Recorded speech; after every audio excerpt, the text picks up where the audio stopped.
pretty good. cool, isn't it? Yeah. Right, Okay.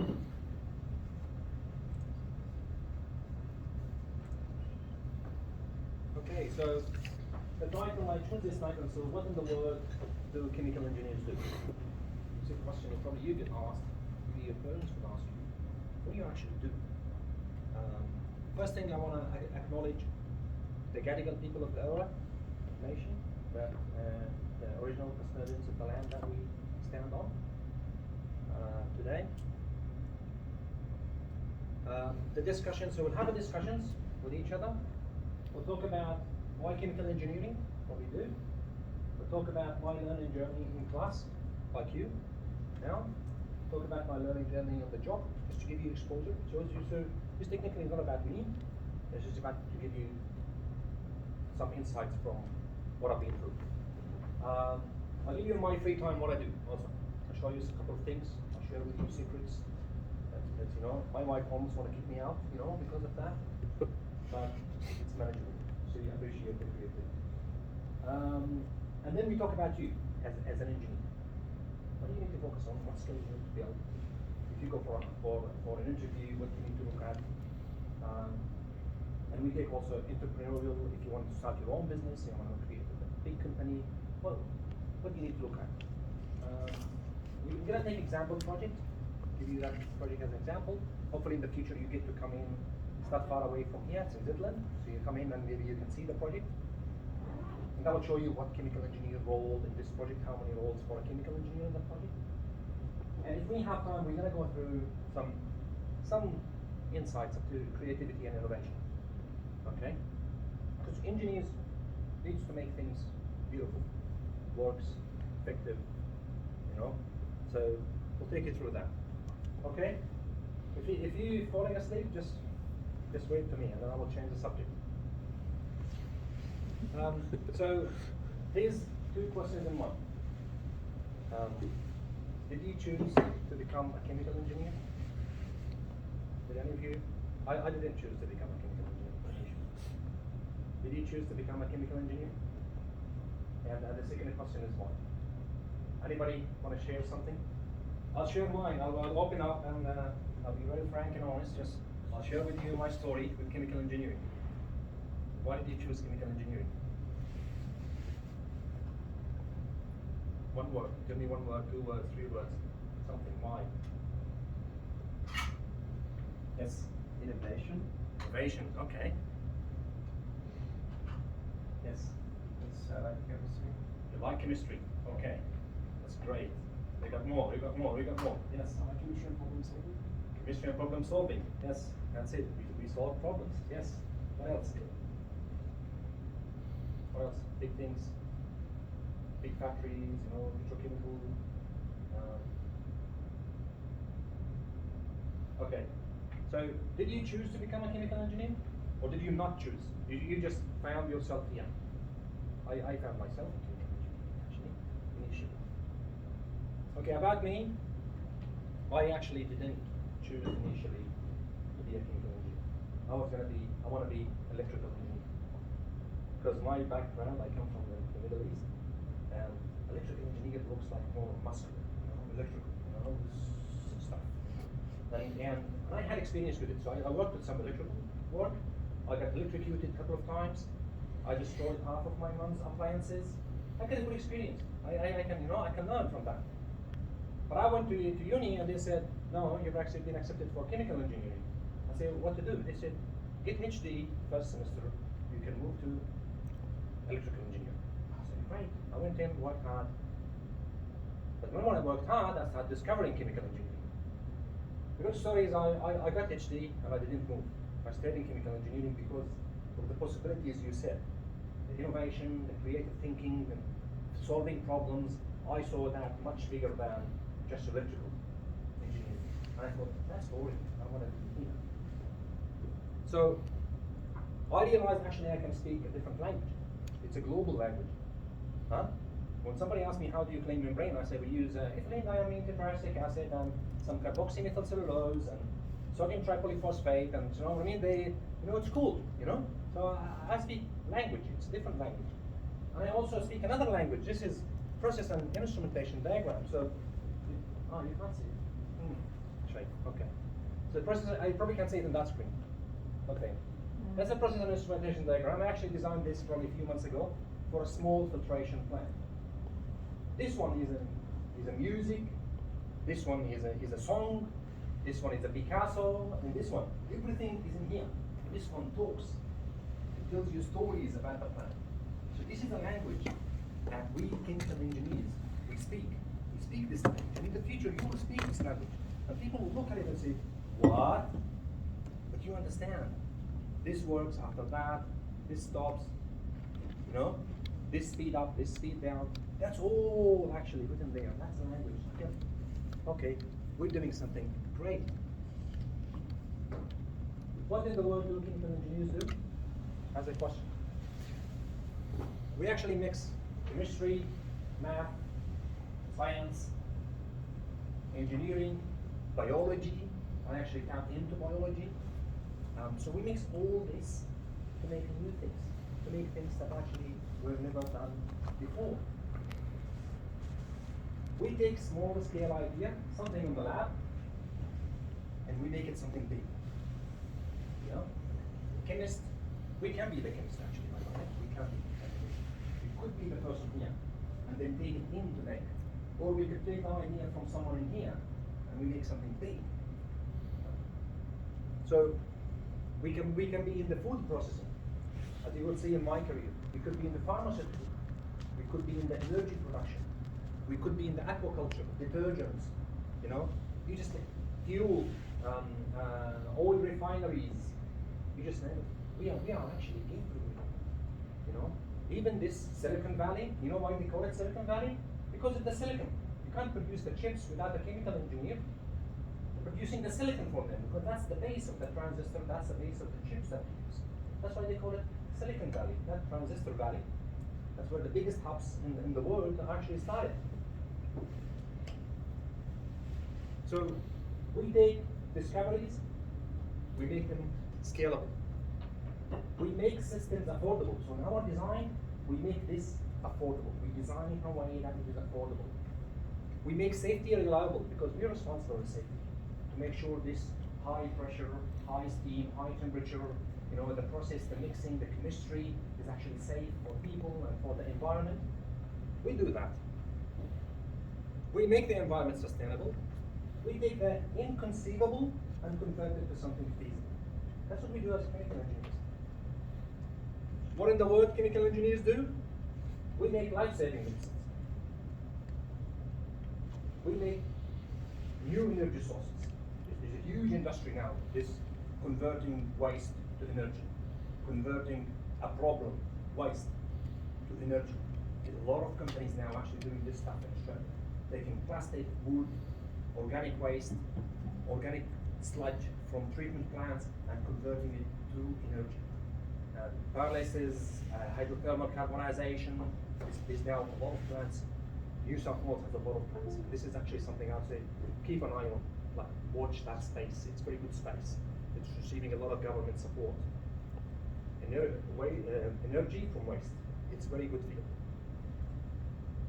And then we look after the environment. We make water drinkable. I do that. And we make air breathable. You know those catalysts that's on the back of every car exhaust? Chemical engineers did that. We convert the nitrogen oxide and the carbon monoxide, we convert them both to dioxide so they don't harm the environment. It's just a small unit that the car won't be able to move with. All the electric cars in the world now has an electrochemical cell called battery. It's a chemical engineer. So what in the world do chemical engineers do? We are transformers. We transform things. We make things different. That's what we do. We're everywhere. I'm specialized probably in one side of the chemical engineering, which is the water and wastewater treatment. And that's field by itself. It's actually everywhere. Because it's life, it's water. So now I'll take you through a little bit quickly through in-class learning. Does anyone have any questions? feel free. Even if you want to embarrass me with any questions, go ahead. You said that you make discoveries scalable. Are there any recent examples of that? So I'll take you through examples. That's a very good question, because it seems like you're innovation, you like making new things, and that's what we do. And that's what we actually talk to different organizations about. For example, there's one technology I work on with came in from Anisto. They developed a special type bioreactor, and then they didn't know what to do with it. So they have it on a small scale. They've done a lot of trials for like 5 years, and it's like, what do we do with this? When we look at it as engineers, I'll show you some photos. I developed massive bioreactors. I developed cost-effective technologies, and there's a video that will take you through that. That's one example, but there's plenty of examples. A lot of these things that's done on the lab by research team, if they don't have an engineering background, it will be limited. It needs an engineer to design the hydraulics, control, the pipes, the valves, the temperature, the gauges. It needs an engineer. Okay, so I did my 1996. I graduated at Technologies of Chemical Industries. I've done then some courses with another university in Oman, like desalination, so material selection and operational maintenance of desalination plants. I've done a business management with TAFE. That's when I first moved to Australia, because I realized I don't understand how businesses work here. Like, why manage people? Because as an engineer, you will end up managing people, whether you like it or not. So you have to manage people. So I got some idea about business management, then maintenance management, because I worked in operation of treatment plant, larger scale. So I need to understand asset management, maintenance management, how to do that. I did only a quick course, then I jumped in, I moved to the project management. My focus in the project management was actually on the soft skills.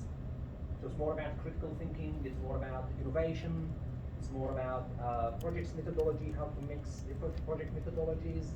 It was very exciting. Then I did some digital marketing, because all this digital marketing and e-commerce and all this stuff came in. I was like, oh, maybe I can do my own business sometime. So I started studying also digital marketing. You can see how I'm moving like a zigzag. Do there, do there, do there. Get a course here. Anything I can get my hands on training, I go in. Then I did the innovation and design thinking, because I like design thinking. I was following a company called Ideal. I'll show you a video of Ideal at the end. It's interesting how it's not only the engineering, but also the creativity and innovation that can actually give you that boost. I did aerobic granular research with TU Delft University, and some course in microbiology with UTS, and another course in water recycling with the University of Queensland. Move on into the job training. My first job was a lab chemist. So I was an engineer, but I started as a lab chemist because, this is catch-22. You need a job, you get experience, you get a job. So you end up with anything just to start. Pretty good experience. This is a detergent and vegetable oil. So this is one industry. They do detergent, they do vegetable oil production, 2 factories. And I am sitting in the lab doing quality, doing motor quality, raw materials quality, produced products quality. So I got to know quality control. I got to learn more and practice chemistry, prepare all different solutions in the lab. I get more about lab analysis, how to do different lab analysis, which gave me a lot of skills now I use it. And then I got to learn about cleaning chemicals. And that helped me later. When I started doing membranes clean, I now understand how cleaning chemicals work and which one is actually the good one, which is bad one. So I learned a lot from that, using those same cleaning chemicals in cleaning membranes and in cleaning water treatment plants. And I learned about the procedures and standard methods. How it is important to have a standard practice for your water analysis, so that whether you do it, or we do it, or she do it, you get the same result. There's a standardization. Second job, I found a job with this is a industrial area. They've got food processing, they produce meat processing. They've got metal finish, aluminium extrusion and treatment. They've got paper pulp. So they produce a paper pulp. Now, so imagine there's feed water in. There is drinking water. There is processed water inside. There is wastewater treatment. There's a lot of things. And I'm also involved in the process. So metal finish, all these cleaning baths that they take the water through. I know every one of them, how many seconds, and how to clean the surface of the metal, how to do the etching and the pickling, and how to do the powder coating, and what you need to do, and all the chemistry around it. So lots of experience. You see, this is the different experience from the first one. But it just continue. It just continue. No? I've learned about cooling towers, boilers, how to prevent boiler from scaling up. Scaling. You know, you can't have an expensive boiler that's, you know, multi-million-dollar, and then you run it in with a hard water, and then all of a sudden it scales. It costs more. Shutdown itself. Our shutdown in this factory in the metal finish cost about probably $8 million a month if we go shut down. It's a huge cost. That's only the cost of shutdown. Forget about the cost of lost production. So we have to keep things running at the best. We produce also demineralized water using air hydrogen. I learned about also how to precipitate different metals in the wastewater treatment. How to precipitate the coagulation, the flocculation. Another one that I moved to field, it's a water treatment but in the hospitality. So all these 5-star hotels. I used to do the water treatment for McDonald's. In the past, we used to call it another one, Fat Truckers and Popeyes and all these KFC and all their water treatment. You know, Pepsi Cola, Coca-Cola. I used to do all their water treatment, filtration. It's only about filtration. And I did a lot of desalination plants for resorts. So resorts on the sea, there's no water. They need to treat salty water, make it potable. They need to treat the wastewater, take it for irrigation. So I did all that work. And you can see the difference that a chemical engineer could do when you look at these two glasses. This is the treated water, and this is untreated water. Even the ice cube, the look of it, it's different. The chemical engineer added beauty to it, you know, make it crystal. Those are use secrets will be in the future, you know. You know how to make it this. Then I moved to some utilities service provider. I started to work in more design, installation, assembly, commissioning. I was managing a big team. I started responsible managing we call it P&L, profit and loss. So I'm responsible on the budget. So the CEO of the company will come to me every 3 months and say how you're doing with the money. I'm only a chemical engineer. I do design, I do installation, I do commissioning. I manage a lot of people, there's management, and I need to have that commercial understanding also. You know? So when you progress, responsibilities and also knowledge has to progress with it. So there's a lot of commercial exposure. Customer service, I've learned about customer service. I've done a training course in Belgium, in Olin, with a company called Matrix. About customer service, I spent 3 weeks there, and then another 2 months I commissioned plant in Antwerp, which is a student city in Antwerp, upgrade and automation. And this is where I've done my training on desalination, material selection, and stuff like this. Another global organization, this is used to be called the General Electric. So I worked there. Again, massive, lots of technologies. General Electric acquired so many companies, they're very rich. So I learned so much. You know, every day I'm exposed to new technology, new things.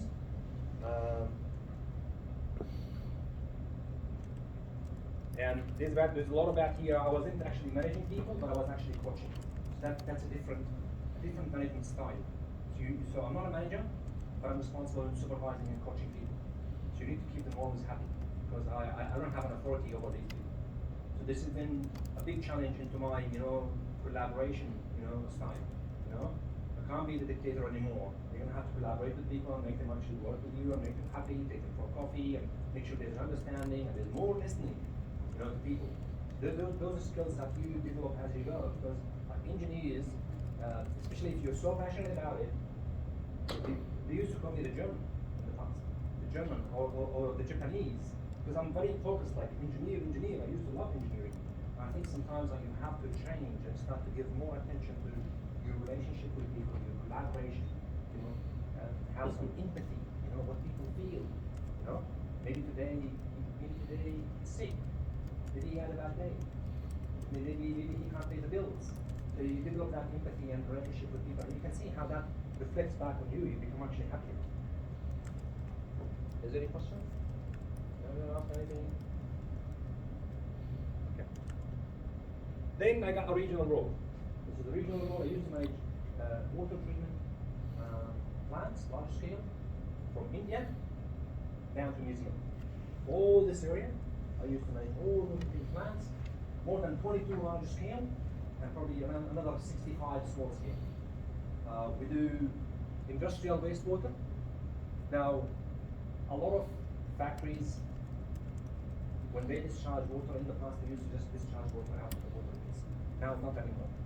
Not in any country. I don't know. I've been to so many countries. Now it's all restricted. We have to treat the water. We have to recycle it back in. That's why they will start calling chemical engineering. Okay. So I led a very large team. I used to have 220 people reporting to me indirectly, 6 direct reports. I used to travel always a lot. Like I used to have travel 3 days in India, a few days in Singapore, another 5 days in KL. You know, just running around all the time. Especially my first year, come to meet the team, to understand them, to face to face and help them out. It helped when their manager was a chemical engineer and had an experience, because I could actually understand what they talk about, and I can help them, and I can share my experience, and I can give training. So this gave me a lot of credibility. We used to solve problems together. When I get in, I just put my overall, and I'm jumping in, and I'm on side, and we're working together, trying to fix things, trying to figure out, we're brainstorming, we're discovering ideas, we're doing trials. In one plant, we did some trial, and we configured the equipments, we did some improvement. We saved $1.2 million a year on that. $1.2 million a year. We didn't do much, we just optimized the process, we just optimized it. So that's a large thing.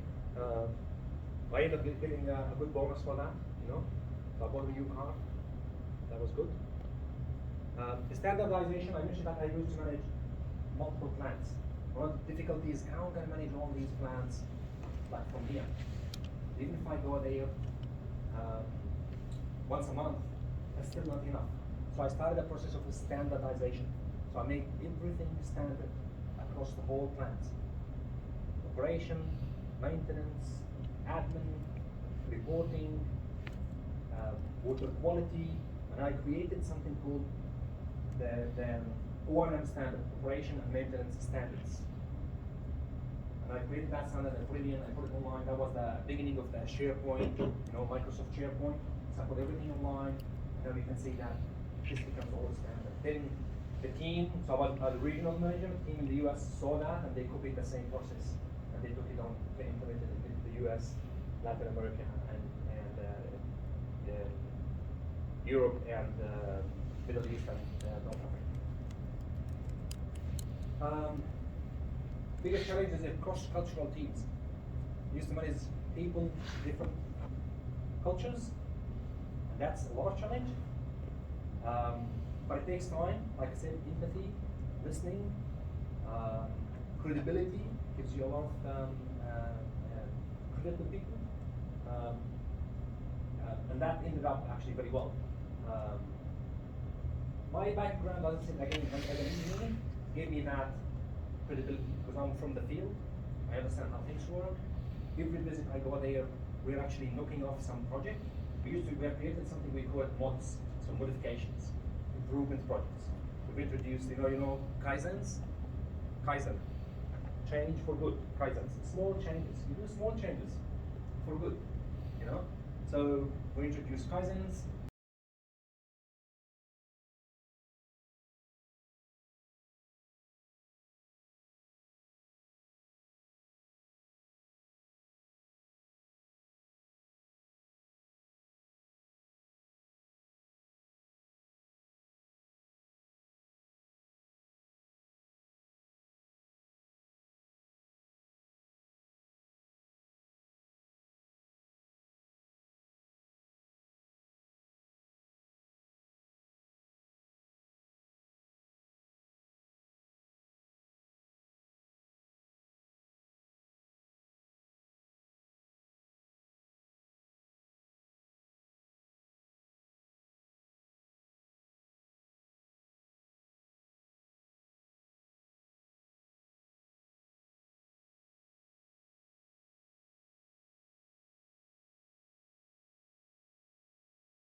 This technology was developed by Aniston, the Australian Nuclear Science and Technology. And like I said, they have it at a small scale. The company bought it, said, okay, I want to buy this patent. You know what patent means? It means nobody else can use it. It's patent. Then they used this patents, and they started developing products. Took some time, and I worked on developing. So this is one of the products I made. It's a large scale product. This one can fit up to 300 kiloliters a day. It's probably there's a video on that you see that will take you through some of the stuff in the technology, but product development is something I learned here.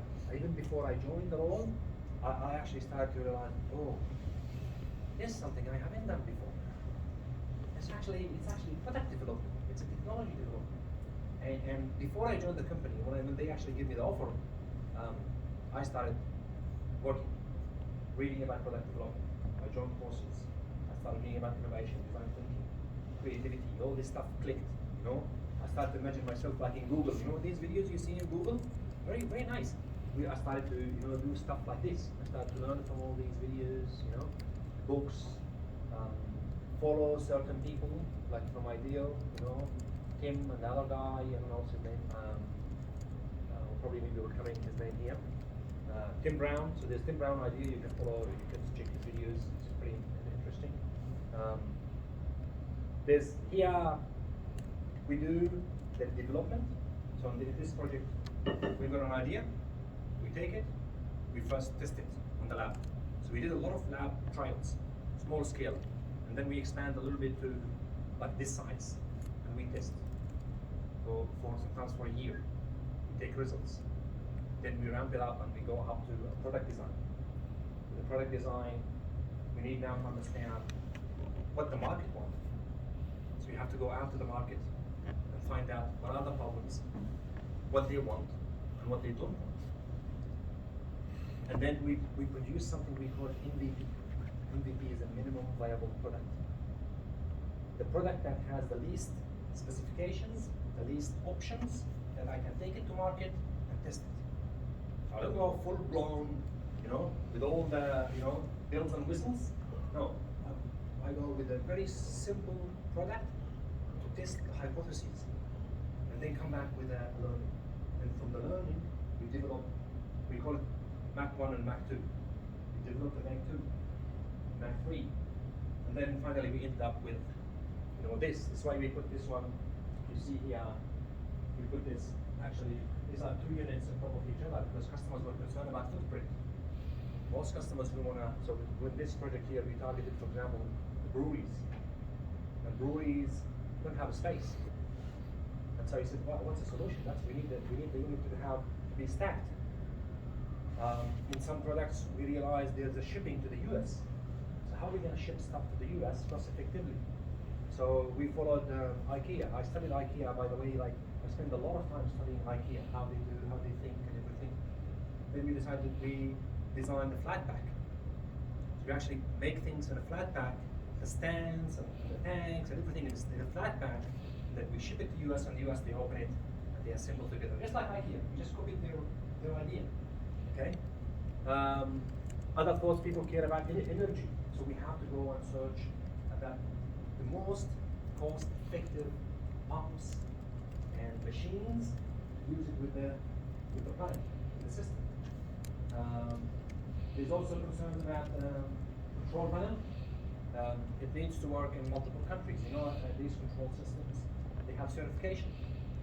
So we have to have a control panel that's certified to work in the US. So then we have to source a supplier to make it. Then once we did that, I had to actually go and find a manufacturing place, a company that does manufacturing, the welding, the steel, the assembly and everything. So I used to we find a very good partner in China. I used to spend 10 days in China every month. Go there, stay there with them, and do the work. Pretty good learning actually from China. Very good learning. Very good actually. The way they do the work, I'll probably take you through this at some stage on the slides. Remind me if I missed, but how people work together. There's a video here, so that's.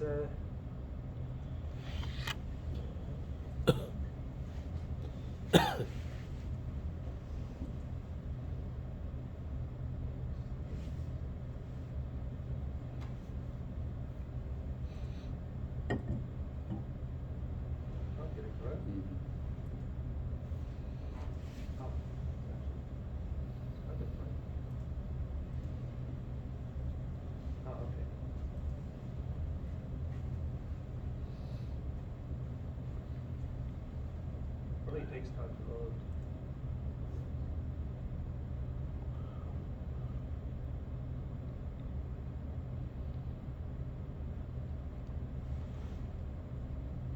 You can ask any questions. Any question. You know, just remember, I've got this in innovation mentality. Any question, the question is good. You said about copying IKEA.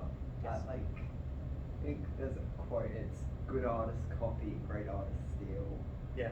So is that like the philosophy? Is like you should work with different departments in the world. Like you should be actively working with, let's say, a completely different engineering department so that you can maximize your own product. Type Yeah. thing. Yeah. So So- collaboration is like the key to innovation. Yeah. So look, in reality, there's no one idea developed by one person. It's impossible. When you actually go and look at the idea, it's always someone said this, another person said that, another person disagreed, another person moved it to that, and then the idea starts developing. There's not only one person. I don't believe in the fact that even if I come up with an idea, people tell me, "Oh, great work." I said, "No, I didn't do it," and they puzzled like, "How you didn't do it?" I said, "I didn't do it." I heard this one say this one. I heard this one say that. This one responded to him. This one said my auntie did this, and then they developed the idea, and I just like, oh, okay, here.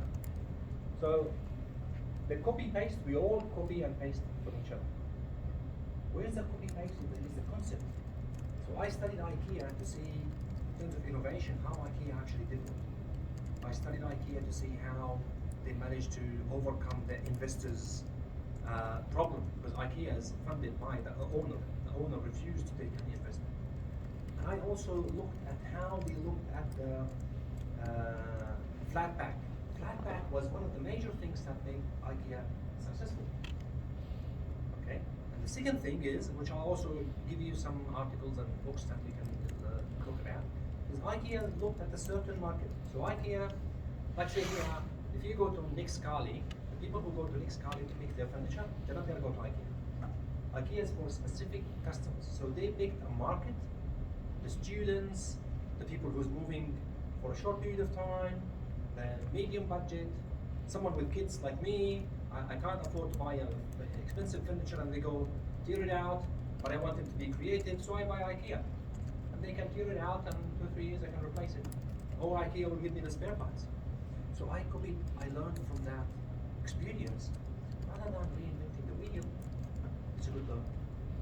So from these companies, we always hear the things outside, but if you go and study the company, read publications, go through it. I spent a lot of time studying everything about IKEA.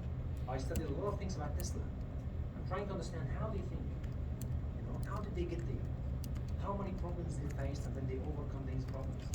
IKEA, for example, was faced recently with this, environmental things, and they moved from timber. They moved to the cardboard, reinforced, light stuff. Very creative thinking. IKEA has, if you go even to YouTube, you can find it. They have their kind of R&D and innovation. So they have 3D printers. They print the fork. They test it. They play with it to see if that fork is good or not. It's interesting how they do things. Not with this one. Yeah, it shows. Maybe you can help me with this one. So what I can check that. We have time. Can drink water.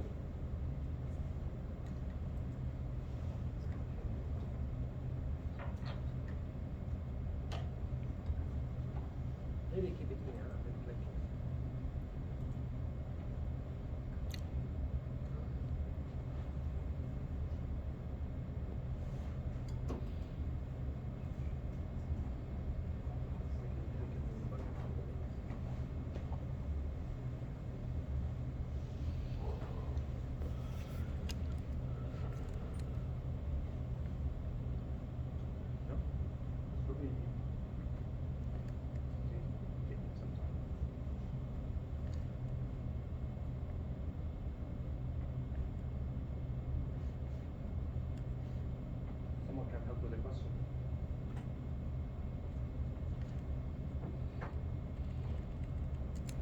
Did you have exposure in the past, working on a small idea, developing that idea, any idea, even at home, even changing your furniture, trying different things, put the lid on that side, and see the wind and see everything, and then change it, and then go on with another thing. Do you have experience with your bicycle? No, doing something? No, any experience with anything? I'm sure you have some. Try to do something with your even with your clothes, you did change it to something different, you know, more fashionable. Did you do anything? Food? No? Did you do anything different than what your mom does? Or do something different? I always do this. I always do things this did this to my mom in the past. I always take the recipe and modify it and do something different. Sometimes it works and sometimes it doesn't work.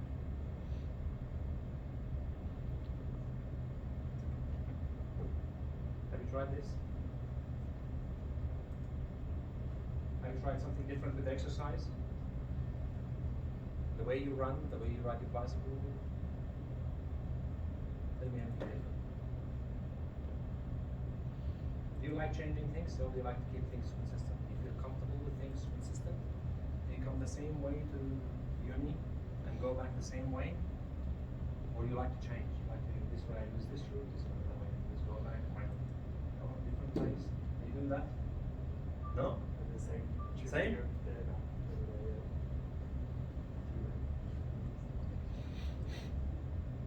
Do you like the same food? Do you like to keep trying the same food, or do you like changing? Really different food, trying different things? Changing. What about activities? Your hobbies. No? Do you like to try new hobbies? Do new things? Yeah? Have you done something crazy, like maybe no? Anything crazy? Anything not crazy, like anything more a little bit adventurous, risky? Do you take a risk in something? Yeah? What counts as a risk? Oh, you know, I mean, there's risk in everything. Walking on the street, there is a risk. But higher, maybe if you do aggressive mountain biking, maybe that's a bigger risk. Or if you're jumping off the plane, you know, with a parachute, that's a bigger risk. If you do high-speed cars or something, that's probably bigger risk. But it gives you a feeling. Have anybody done anything like this? Come on. Nobody wants to say it. I'm sure you've done something. Can't say it's that big of a risk, but picking a class that ends closer to 8 p.m. that's a risk because it's all completely dark outside. Yes, I installed it quite. Yeah, we can.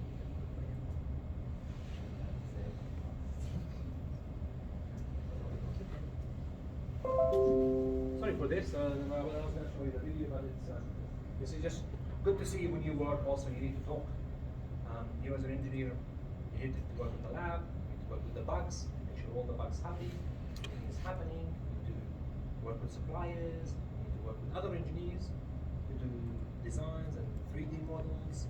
You have also to work with the salespeople. How to sell. You have to work with the marketing. Because it usually you're the best person who can describe. In this video, actually, when they look, I was the least interested in making a video.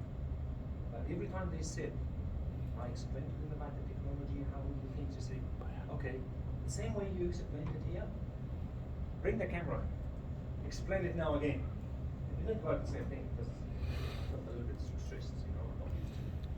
So these videos, maybe you can also search them. There's a lot of videos. Not working? Yeah, no. Okay, we can move. Street view. Sorry for this. We can move. I'll send links. Can you go internet, YouTube? No, it's not displaying when we use it on the internet. See, and now I'm actually going directly to the YouTube and Oh, directly YouTube. Oh. My name is Mufid Noufal. I'm the technical lead at BioCal. I'm a process engineer, and I build water and wastewater treatment plants in more than 16 countries around the world.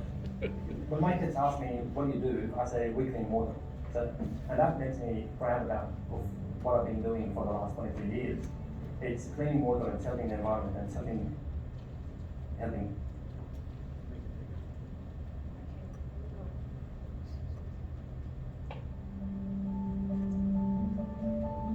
You could laugh about it also. Like, you know, it's My name is innovation. Mufid Noufal. I'm the technical lead at BioGel. I'm a process engineer, and I build water and wastewater treatment plants in more than 16 countries around the world. When my kids ask me, what do you do? I say, we clean water. And that makes me proud of what I've been doing for the last 23 years. It's cleaning water and helping the environment and helping people.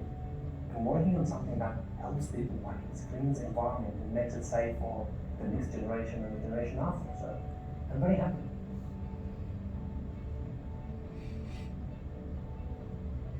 Biofuel is a natural system. It's a 5-star accommodation to the biomass, so they love it. The media is a nanoceramic technology, which we call the gills. One side is aerobic, one side is anaerobic. The aerobic side is where the air is available. The anaerobic side, that's where the wastewater flows. Both anaerobic and aerobic reactions happen simultaneously on the both sides of the biofuel media. This creates a diffusion of oxygen from the air side to the water side and nutrients from the water side to the air side.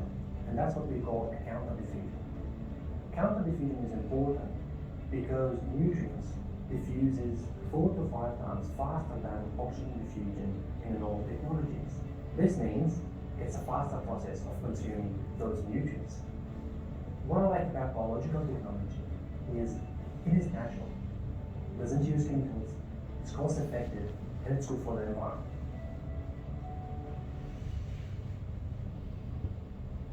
Worldwide, companies are becoming increasingly aware of their responsibility towards the environment and that they need to treat their wastewater. Small and medium-sized businesses can't afford complex engineering to install and operate their plants. The reason that they know that complex engineering is already done, you just need to choose your unit, and then it is quick to install and it's easy to operate. It doesn't need skilled labor to operate the plant. At BioGil, we design products and we build them so they are easy for you to own, to install, to operate, and maintain. So you don't need skilled people on site. You can do it yourself. Companies around the world struggle with wastewater when they have to shut down, for example, for a long period. And because if they shut down the process, they have to restart again and seed it again, and that might take up to like 8 weeks. With BioGil, just like switch off, switch on again. Compared to the traditional technologies, BioGil units can seed itself in less than 1/4 hour, and it's up and running. Other technologies will need up to 8 weeks to seed itself. Well, all biological systems produce sludge as part of the process. With BioGil technology, the sludge production is very low compared to other technologies. And the reason is because it's already digested inside the system.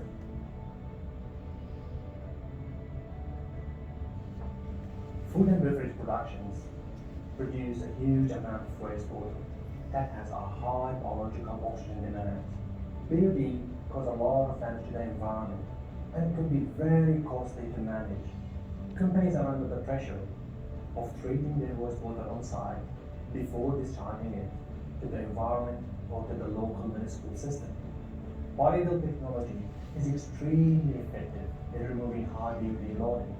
This is like a walk in the park for us. Like BioGil will just put it in and it will just do the job.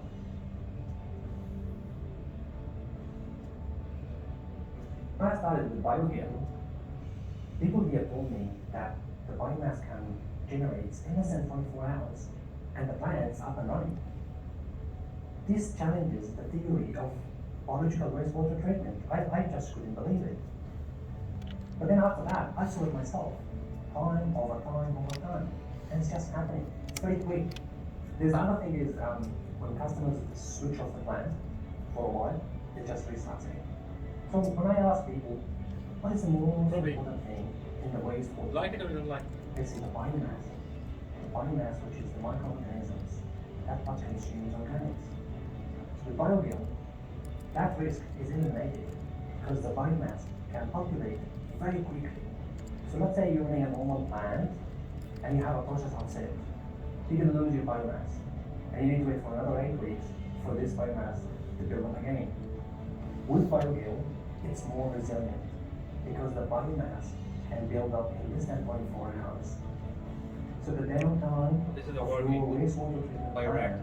plant is a very small fraction compared to a traditional You see, treatment there's plant. a fungi This is also pump, growing. There's the customer doesn't need to continuously monitor his treatment plan to make sure to protect the biomass because it's very resilient.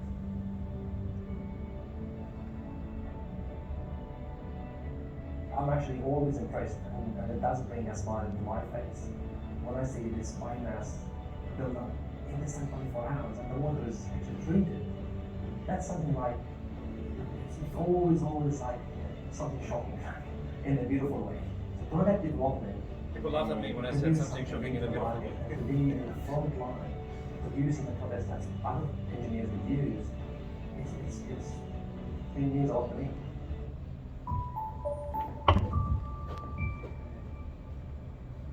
There's one. No, that is one. Okay, finally, we got this to work.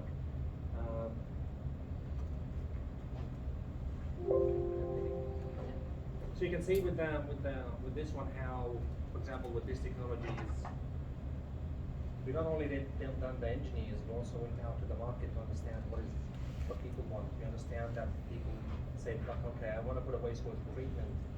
I don't have the skills. I can make the food. I can make the beer. I can make the juice. But I don't have wastewater treatment. I don't actually want my people touching the wastewater treatment because that's cross contamination. So this is where we work, listening to the customers, listening to the users, picking it out, and develop something that actually they can use and take it. This will do this to you, and this to you, and this to you, and this to you. So that's exactly what I want.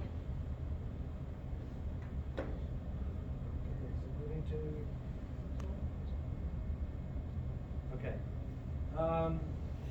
So another place I've done also methane removal, advanced oxidation.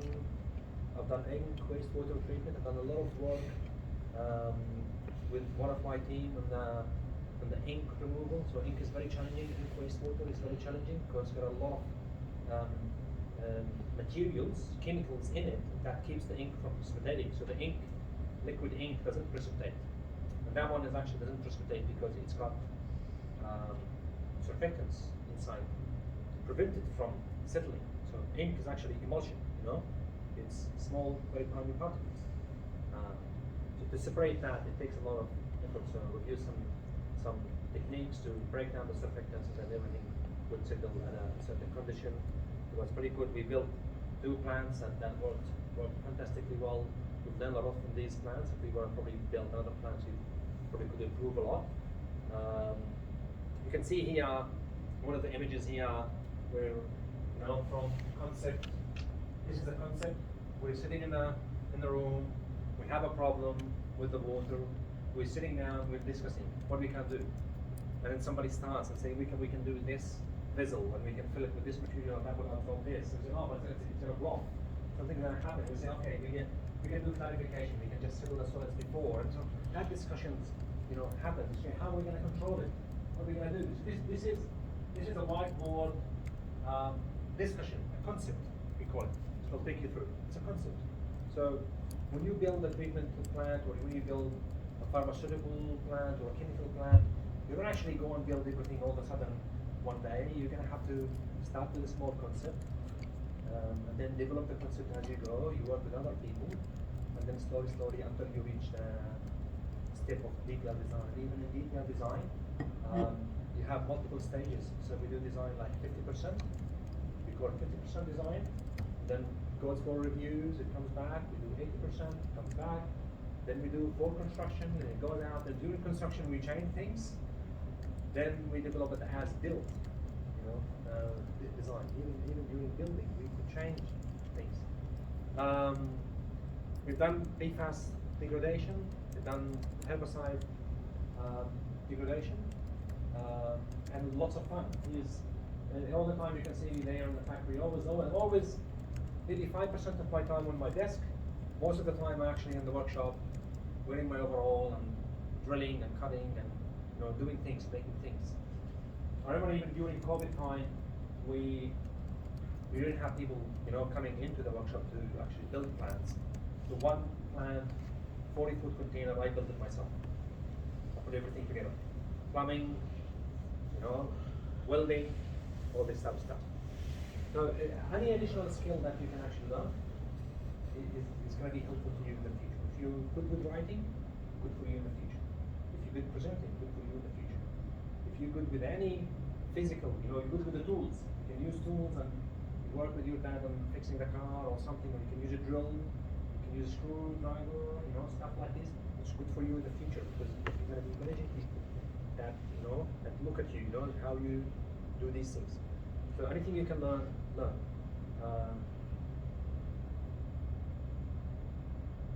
Actually, in this image before, one of the chairman, we were actually on the workshop, working on something and laughing, and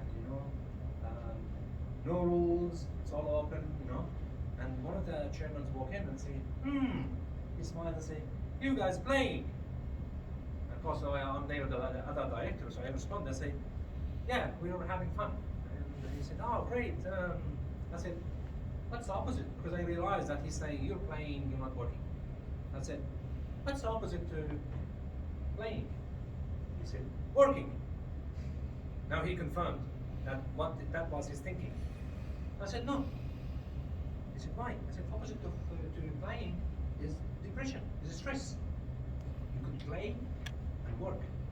That's the best way you actually do things. When you break the barriers, when you lose your ego, you become humble, you accept criticism, you talk to each other normally. That's when creativity works. You want to do creativity and all this teamwork and innovation while building all this, and say, don't laugh, you're laughing too much. That doesn't work.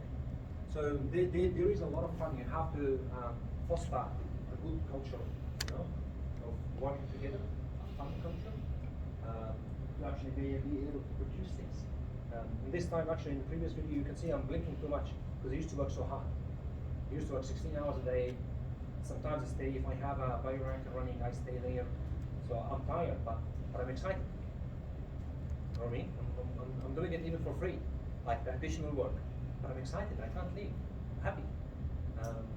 So that is something you have to keep fun, along the way. You have to keep it, entertaining. And if you do something you like, you're definitely gonna get excited all the way. You don't care if you work 8 hours or 16 hours.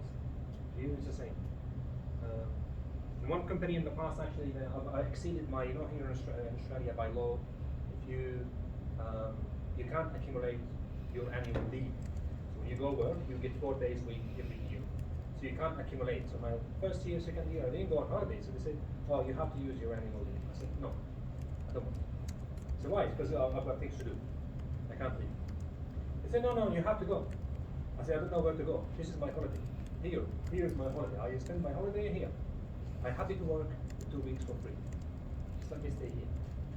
So when you start to know about things more, when you start to be professional, when you start to do things with your hand, you become excited. You can't just do it. I'm sure you felt this at some stage. Even when you're tired, you're playing soccer and you're scoring good goals and stuff, and you don't want to go home. Or kids, they're playing in the water. They always, moms and dads struggle to take kids from the water to say finish playing time. They're excited. They don't want to leave. Here's another photo with the lab. See, so many trials. So many. This is only one batch of trials on the ink to see which one would work. Because sometimes we don't know the answer. And we just shortlist solutions and we start experimenting. And then we shortlist again and we experiment again. And then we fine tune. So sometimes even you don't know the answer. You're going to the unknown.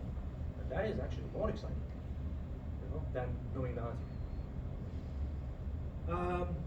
My last job, which is this one, I work with the local government. So I'm the water systems manager of the city of Sydney. So all these water initiatives around the city, including water recycling, I manage all these.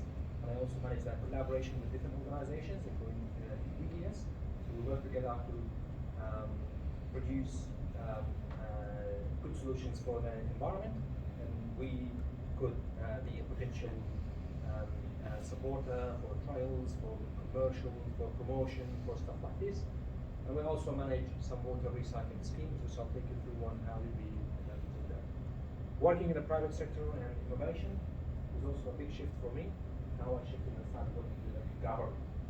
Very regulated, very slow, and that's a big shift. You have to adapt. So, as a human being, you've got a lot of capabilities. Sometimes even a lot of things that you actually don't believe that you have, but you can adapt. You can make things always better because there's always different type of learning. You know, so this is I'm in the council as a technical expert. So anything water, people have to come to me. Anything water, whether it is a project or a fund or anything, has to be endorsed, either approved or endorsed. So if somebody goes to the CEO and say, "Oh, I want to do this water something," they say, "Where is Mufid's endorsement?" Because I look after the water. So I have to endorse it. I have to say, "Yeah, okay, no approval, endorsement." I do a lot of contract management. So Sydney Water actually works for us. I manage their contract, I manage the recycling scheme. We recycle a lot of water in the city. You can see in the background, that's a place called Zetland. It's called Green Square, if you know the area. Everybody knows the area? Green Square, Zetland. You know where is Green Square train station? Yeah? There's library, it's a very nice area and it's now developed, so we provide recycled water to the whole area. We take water from store water and we treat it. Next one is I'll tell you what I do on my free time. Okay? So don't tell anybody about this. Keep it secret. Okay? What I do is actually I do my own analysis. So I've got in my garage, I've got my own instruments. I bought it. So I go hunting. I go hunting on places that people don't understand the value of equipment. You know, measurement systems, pH controller, pH analyzer, pH testing kit, and there's also a spectrophotometer analyzer and COD digester and stuff like this. A lot of people sometimes would sell it like on eBay and Facebook Marketplace, and I'll go hunting, always searching for these words, and I get it for a cheap price and I use it. I have my own demineralized water over there unit that I gel, so I produce demineralized water so I can use it for my trials. That's in my laundry. But I also convinced my wife that this water is very good when you use for the ironing and for any steam oven and stuff. So that's the purpose I'm actually put it there. But actually also I want to use it for my trials. So you know, sometimes you just meet your needs with other people's needs, and then things will fly. You know. That one is there. There's also another small trial on certain catalyst that was trialing. I got a sample from the university in Spain, but I spoke to some friends over there. This is a desalination plant that I actually built for a French farm. He came to me and said, "Oh, you work in the water?" I said, "Yes." And he said, "I actually want to buy a desalination plant and it cost me this much." I said, "Wow, that looks expensive." He said, "Can you build me one? I'll pay you." I said, "Okay, we'll try. Let me check in the market if the stuff is available." So I checked, stuff is available. I asked him to buy the stuff, he bought it. He bought it to buy. This is my sunroom at the back. So I put the stuff in and I built the desalination plant. It's now working for his farm. Another one is actually, this is a trial for different biological processes. Maybe I'll show you another one. This is another sketch here.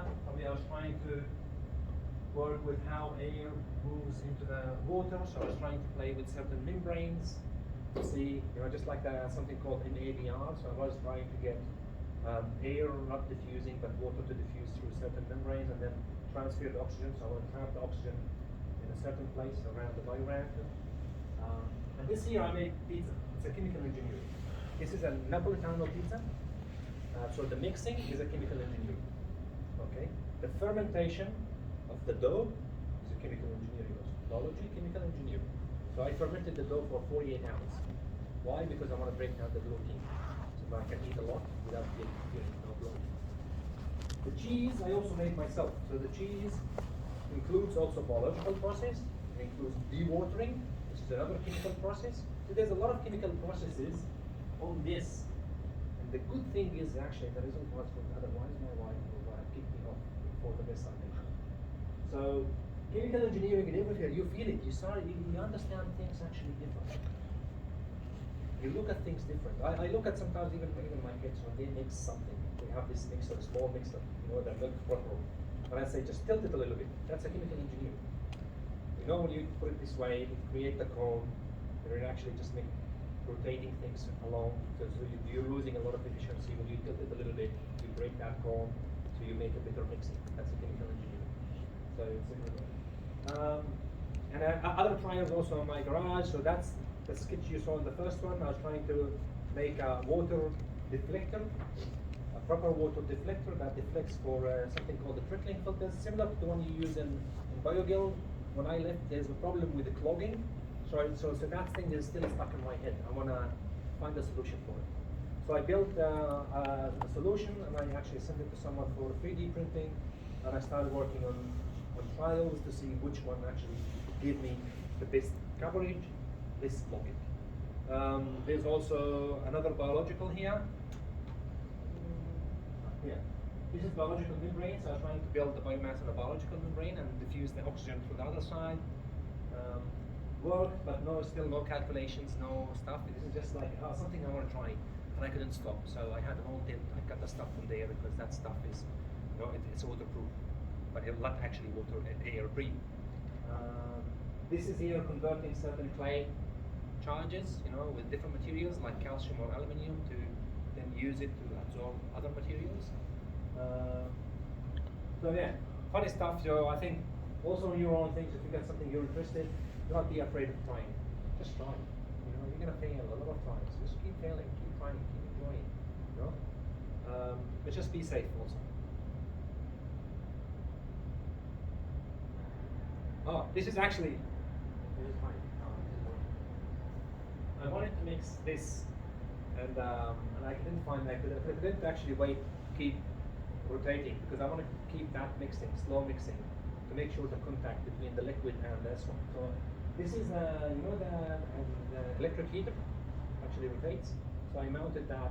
I stuck the stuff in, so it keeps. I put it on fan, not heating, and it keeps rotating all night. So when I wake up in the morning, I can leave water, and then it rinse and stuff like this. So sometimes you create your own things. This is where simple things is also engineering. This is one running over. This is on a backyard, in a small bucket with a small, probably $15, aquarium tank pump. You can do a trial. You can do a hydraulic trial. So it doesn't need to be expensive. Okay, now what about you? No, what about? I told you everything about me, huh? All the secrets. Even the pizza secret, I was not going to tell anybody about it, but I thought, man, don't do it. Tell them about the pizza, Napolitano. Okay, what do you need to think for your future? What are the important things that you need to consider? My insights from my career life, which is it's only my insights. I think communication is very important. So communicate, build work, collaborate. I mentioned to you China. In China, I was in the factory and I was looking at the top from the glass. And I see a couple of people moving, doing this work. And they move back, this work. Then they move there, they cut the thing. And I asked the supervisor, I said, look, isn't it better that somebody do this and somebody do this and somebody do that? He said, yes, in Australia. But here in China, no, it doesn't work. See, interesting. And then I saw the work that they do, and it was amazing work. They're very skilled, do very good work, and very fast. I started looking, searching. I realized that actually in their culture they work as a pack. The wolves, they work as a pack. They don't fight. A lot of people, here's where's ideas, they work together, and somebody says, use this, somebody says, no, put it in this angle, and you know what I mean? So there are three brains doing something, they're helping each other to do things better. Here in Australia, we say, measure twice, cut once. You know why? Because you're one person, you're gonna make a mistake. So I sometimes even measure twice and cut, and it's wrong. So when you have people working as a pack, if you know how to collaborate with people, if you know how to work, it's important. And it takes a lot of skills. You're gonna experience people who's annoying. You're gonna experience people who's gonna put the idea down. You know, the devil advocate, maybe we call it sometimes. You experience all sorts of people. You experience a manager who doesn't want to take risk.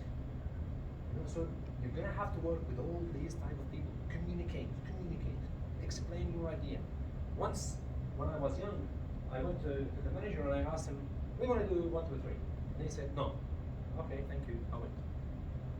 2 months later, my idea was right, and then I told him, "But I told you." He said, "Yeah, but you didn't believe in it."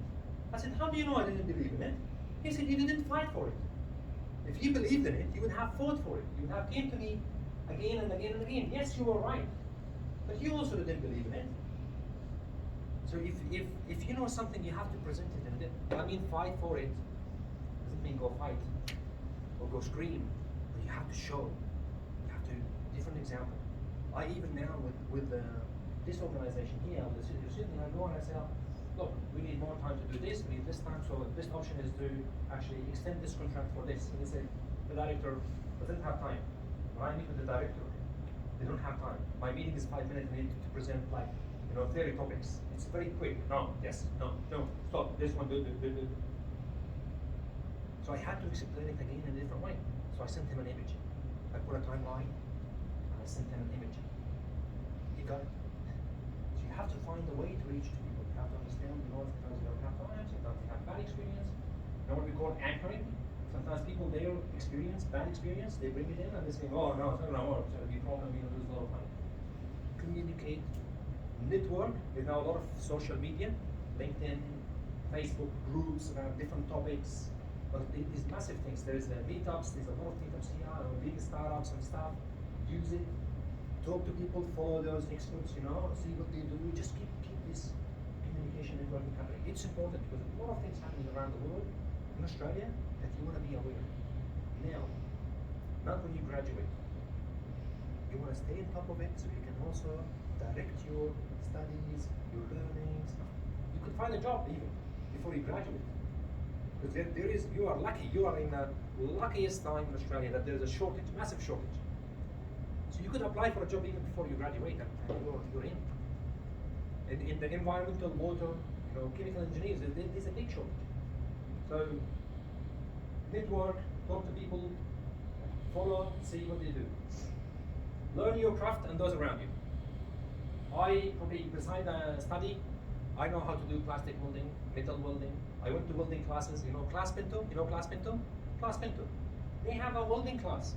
I went in. I bought my welding machines. I can weld. I can laser cut. I can, why not? I have an electrical license. I can do electrical work. Ask me anything. So, learn. You see someone painting, just watch. Learn. Ask questions. Develop insight. You don't have to be a painter in the future. But learn how to paint because you might need to paint something later. You could at least select your paint. This paint does this paint doesn't do that. So learn multiple crafts. If you're not a drafter, so I would always suggest engineers. You don't have to be a professional drafter because drafting is another job. You're an engineer, you have to do bigger things. But still learn drafting because sometimes there's no drafter. You have to draft yourself. You have to draw on AutoCAD or other design softwares or 3D or something. Learn it. Learn how to use some softwares. Okay? Learn management. Learn innovation, creativity. Knowledge is power.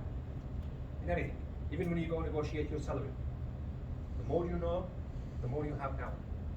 At work, I remember even when I used to be tough, people still respect me because they know how much I know.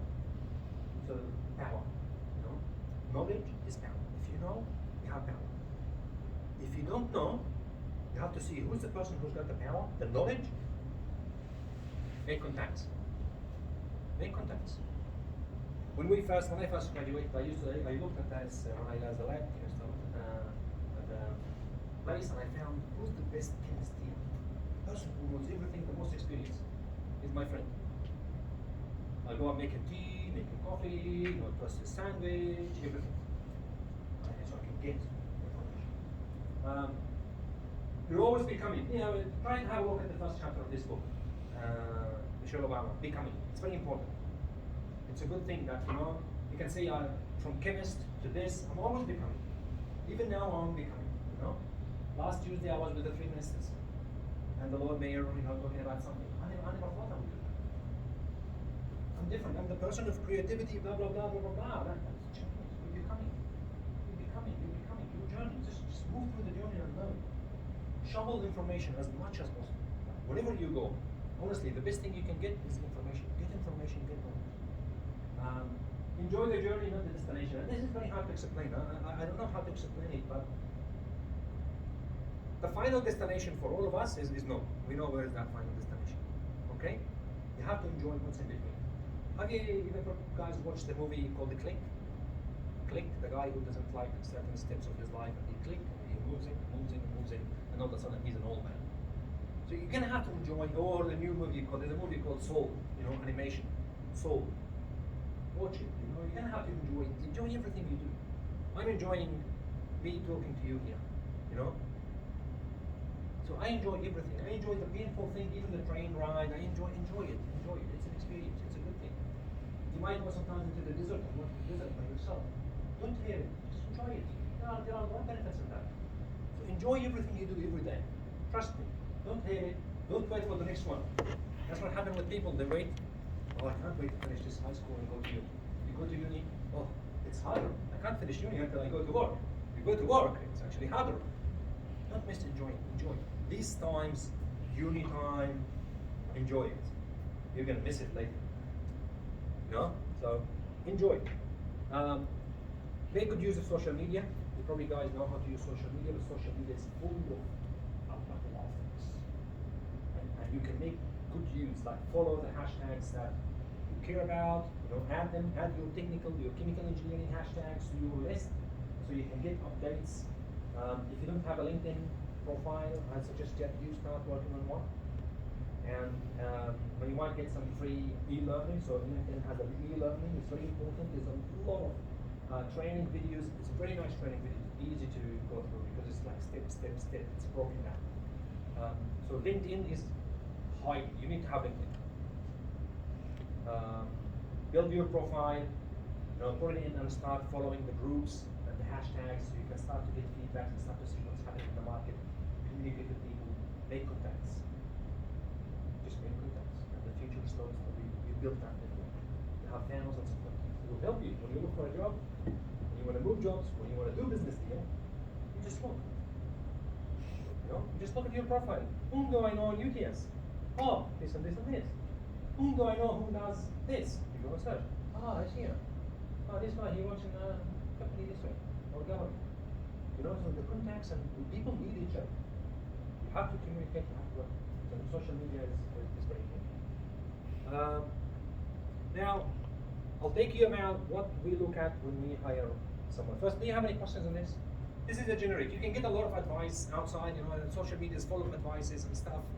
I'm trying to summarize something to you that, you know, that is really, you know, I experienced that. And read book that Becoming so you don't feel the pressure that you need to plan your life, you know, to the end, everything where you want to be. You don't have. You can change. You can always change. You can learn new things. You can have. You always become. Any questions? It kind of goes back to the previous stuff as well, but in your insight, do you think we should learn, like, what's your opinion on failure? Do you think we should learn from it or adapt, like that type of thing? So, I don't call it failing. I don't call it failing. So even when I write, I used to write, when I did innovation manager, I used to write posters in the company, like posters and some slides and stuff to teach people. There is no failing, it's falling. You know, fall, if you fall, I say fall early, succeed later. If you want to fall early, don't wait, don't argue, fail, try it. So I say fall early, succeed later. Okay? Why fall? Because you fall, you get up, you continue. You fall, you get up, you continue. You fail.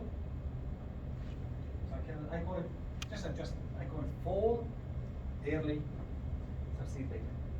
So falling or not delivering the target, there's always learnings. It's very important. But again, also a good insight is don't make it becoming and falling, learning from falling. Don't make it as an excuse to quit. So there is a balance. So it's not like I go, this is slightly difficult, okay, I fall, I go today, or I am becoming something different. You know, you in your heart, you know what's right and what's wrong. You know? So, yes, you're becoming, yes, you learn a lot from falling, but don't make an excuse. I would say, I remember always from exams or stuff, even a long time ago, I remember the questions that I didn't answer right. I remember the right answer. The questions that I answered right, I don't remember them. You know? So, falling. Make sense? Fall early, succeed later. Okay. So next one, what do we look at when we hire someone? If I'm hiring someone, what do I look at? I'll take you through very generic stuff that we just consider. And I told you about the contacts. Make contacts with people. Try to respond to some stuff. You don't have to post a lot of things about your selfie thing. Post about the stuff, the subject. You know, that's what you need to post about. So people can you can get attraction, respond, comment, ask questions. How did you guys do that? This is amazing. You know, and then you start to develop relationships. And a lot of good people out there, they just want to help because somebody helped them, like me. Somebody helped me in the past. We just want to help people. We want to continue the circle. So what do we look at when we hire someone? I look at first cultural fit, which is the organization culture, not the personal, country culture. I look at the organizational culture fit. Example, if we are working in a project in a construction site, this is a highly dynamic, stressful environment. So I look at the person's fit for that culture. If I'm working in a startup with creativity, I look at someone more fit for creativity, cool to do that. Okay? If I'm working in a government organization, I look at someone who can understand this law process and follow procedures. Okay? If I work in operation, I look at someone who can follow. So the cultural fit should fit the person, because then it's good for him and it's good for the organization. It's good for both. Because if the position is not good for that person, you could find another one that's good for him. You know that BioGuild company? What happened is the company tried multiple times, multiple engineers, they couldn't go anywhere. So then they decided to hire a new engineering manager. I applied, was shortlisted with the 3, and then they did a psychological testing, and then the recruiter called me and they said they found an alarm on you. There's an alarm. Oh, what's alarm? He didn't tell me. And then later, went for another last interview with the big bosses, everything, they hired me. Later I started to, after 3-4 months when I did a lot of things, the HR became my friend, so we're sitting together and he said, oh, do you know why you've been hired? I said, I don't know, you guys made the decision. He said, because there was an alarm in your psychological test saying that you actually like to break rules. And that was an alarm. This person breaks rules. He doesn't follow rules. So then the people, they sat down and think. They're in a difficult situation, investments, everything. They need an engineering manager to make products and improve the technology. And they thought and said, you know what?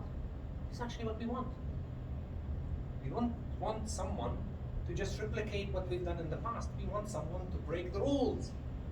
And so I got hired because of that. So you know what I mean? The fit is important. It's good for you, it's good for the company. And when you go there, try to understand yourself and what you need. General interaction and presentation, that's important.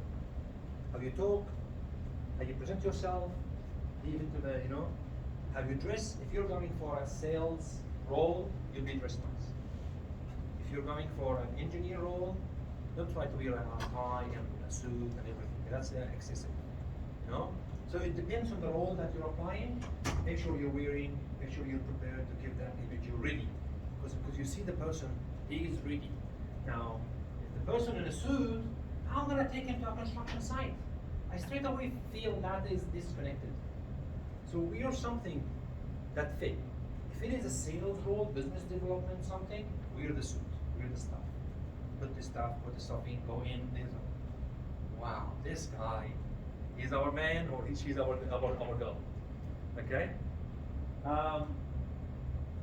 Attitude is always a tricky question in interviews. The purpose of the question is not actually to the answer. It's not the answer itself.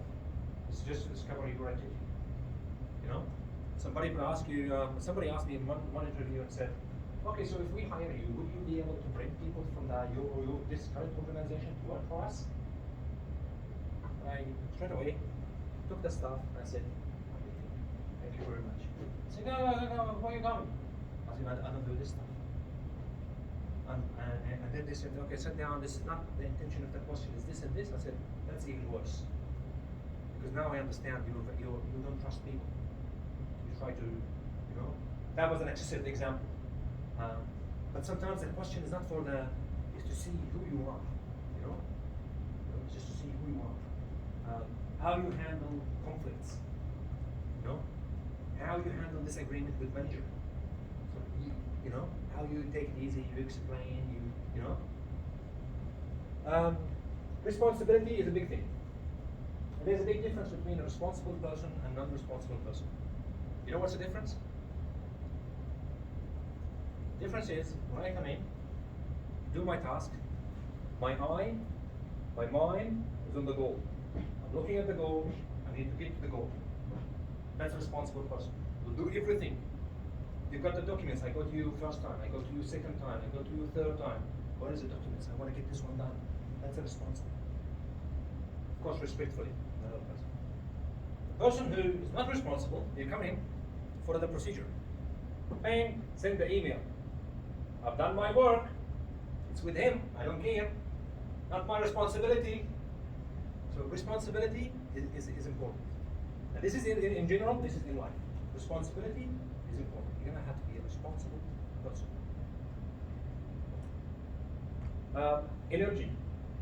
One of the times actually I was interviewing two engineers, mechanical engineers, drafters, drafting 3D. One is very young, non-experienced. Another one is slightly old, experienced.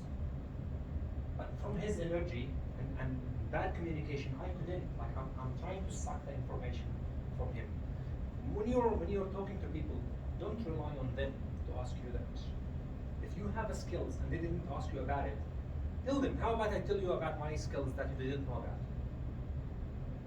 Talk about it. Like, don't let the conversation only one way. Make it two ways. Ask, present. Tell them, by the way, you didn't ask me about this. I have an interesting story. Okay. So also, don't be just defending, answering questions. Try to go, into the serving. Anyway, I hired the young person because he looked more powerful. He wanted to learn and stuff. That person, I couldn't get anything from him. I ended up a manager for that person. I realized how creative he is, how experienced he is. Okay, so I didn't maybe make the right decision. I should have hired this guy because he's more experienced. I couldn't get him to tell me what he knows. Even in that second company, after a while, this guy, I realized now what's his problem. So I used to talk about his work to the company. I used to tell them what he's done. Because he doesn't talk. So communicate, talk. Technical skills, important, but can be taught. You can teach people technical things. If they've got the proper attitude, if they've got the good base, you can teach them. Soft skills, again we spoke about that. Communication, negotiation, teamwork, and positive attitude. This is what we want. About yourself, you have to know yourself. Trust me, you have to know yourself. For me, it took me a lot of years. And the best thing to actually know yourself is ask people how people describe you. And the way they describe you, take it and try to fix it and make it better. Try to read yourself carefully. What do you enjoy exactly? I didn't know that I actually like playing with tools, I like cutting, I like making things since I was a kid. But I didn't drink. I just needed someone to tell me. So try to understand yourself. If you like repetitive tasks or you like creative tasks, try to understand yourself, then you can find the better things. It's very important. Ask people, what do you think about me? Honestly, seriously. Write it on a paper. Send me a voicemail or something. Ask people, they will tell you, and try to build on that and try to make that fit for the culture that you're looking at. If you know this movie, when they ask him what you're good at, I can, so this is a good example. This movie, some movies has a very good, it's actually actual life. What you like, dislike, and stuff like this. Now, have some time. If you decide to be an entrepreneur and to go and make your own business, I'm not going to give you any lessons. Maybe this is a full series of lectures, but I'll give you certain advice that you just look at these books. Start with the why. You probably know Simon Sinek. You should follow him, whatever he is. Simon Sinek. Start with the why. The golden rule, the diffusion of innovation, how the innovation diffuse. Pretty good things, Simon Sinek, follow him on different platforms. He's there. There's videos, exciting. You can watch it and learn from it. Blue Ocean strategy, how to actually be specific and select a market niche. It's very famous strategy. It's good to have an idea about, because in the future you can actually tell people, actually, you know what, I know about this strategy. Lean startup, if you're doing it, this is a must. This is a small book. You can keep it in your pocket, not big. Eric Ries, he's got a video, I think 2 hours on YouTube with Microsoft or something. Watch it. Keep watching it multiple times, because it takes time to actually understand deeper what he means by lean startup. Very important book. This book in my first company used to be, I bought a couple of copies and I kept it on the company for everybody to read. What is lean startup?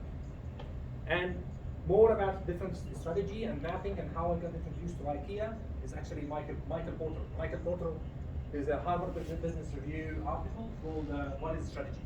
And that's a long article, and it's got also how to do the mapping and different things. It's slightly advanced, but have a look at it. And here you also have a book called Competitive Advantage. Okay, a project example. I'll take you, this is a green square, this is in Zetland. It's a water recycling scheme. I'll just take you through quickly. Hopefully one day you can come and see it. Anybody wants to have a break, drink water or anything? We've got some time. Meanwhile, we can distribute the papers while I explain about this, and while these ones, try to see your creativity, both sides. First one, try to connect all the dots using only 4 lines, maximum.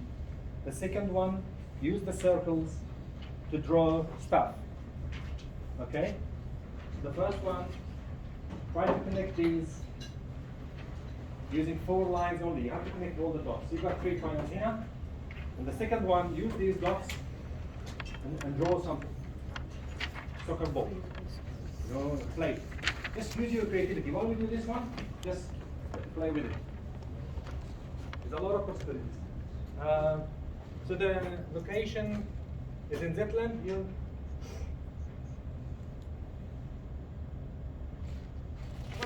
It's time passed quickly. Huh? 30 minutes, maybe? Yeah. Maybe they want to leave. They will hate me then if we go more. Huh? Otherwise, we have to buy the profit. Then you get class after this. That's Yeah, why okay. you have to stop.